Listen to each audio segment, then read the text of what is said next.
Good morning, students. Today I am going to show you how you will add a node at the beginning of the linked list. We all know that linked list is a dynamic data structure. Okay, so if a list is already created or a list is already there, we are able to add a node at the runtime. That is our dynamic concept. So I am able to see that there is a list. It's my start. This is the beginning of the linked list, and this is the end of the linked list. So each and every individual part of the list is known as the node. So each node contains two parts. One is my data part and another one is my link part. Okay, so the data part will contain the data value obviously, and the link part will contain the address of the next node. So this is my existing linked list. So now I am trying to add a node at the beginning of the linked list. So what I have to find? First I have to find which one is the current node or the starting point of the linked list. So I have seen that this node is my first node of this linked list. So here I have to add the node. So I know when I am creating a node, that node will be pointed by the pointer that is temp. Temp is a pointer which is going to indicate or reference the new node. Now, what is the function? I have to find the end of the list, and before that I have to end the start. So this is my end, this is my null. So if I want to add this node here, so this node will be my new node for the beginning of the existing list.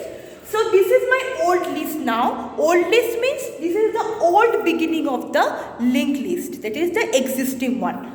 So this start will be replaced here. This start pointer will be moved here. Okay, so first the algorithm is saying that, suppose first I have to do that node allocate memory for the new node.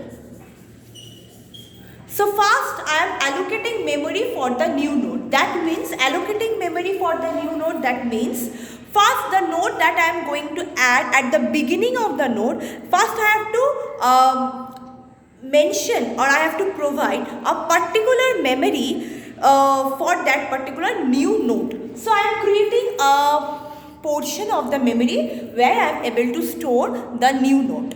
Fine, that I have done. So once this node is created, then I will provide the this is mentioning by temp.d, where I am going to store the data for this new node. First I store, this is my data part, this is my link part. So temp.d means I am going to store value, suppose 50. I am storing the value as 50. This is the value temp.d, this is my value. Now, next I will copy temp.l address to start. Temp.l address to start. Why? Because this is my existing node, beginning node of the existing linked list. This new node, if I append this node here,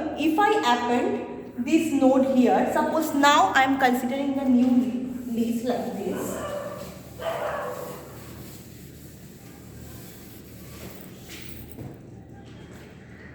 The existing 4 list.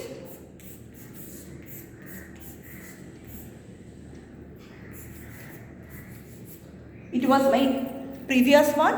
Now I am adding this one, the temp one. This is my temp one. I am considering this.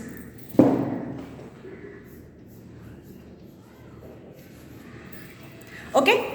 Now the start, that it was the second node for the new linked list. This is the second node for the new linked list, but according to the previous one, it was the beginning of the old linked list, right? So now this address, now this temp is going to store the address of the old beginning, starting node of the old linked list, right? So suppose it was 1000, it was 2000, it was 3000. So now temp is going to hold the address 1000, right? After doing so, the start is address in temp. Now the start pointer will be moved here, and for the new list, this node, that node I have added just now, the start and temp will be equal now. Start equal to temp. Why? Because the previous start will be the next node of the new linked list, and now the current temp, that is the new node that I have added now, that will be merged with the start node, or I am now considering this new temp node as the beginning of the new linked list. So by this way, we are able to add a new node in a existing linked list. It is possible just because linked list is a dynamic by nature. Thank you.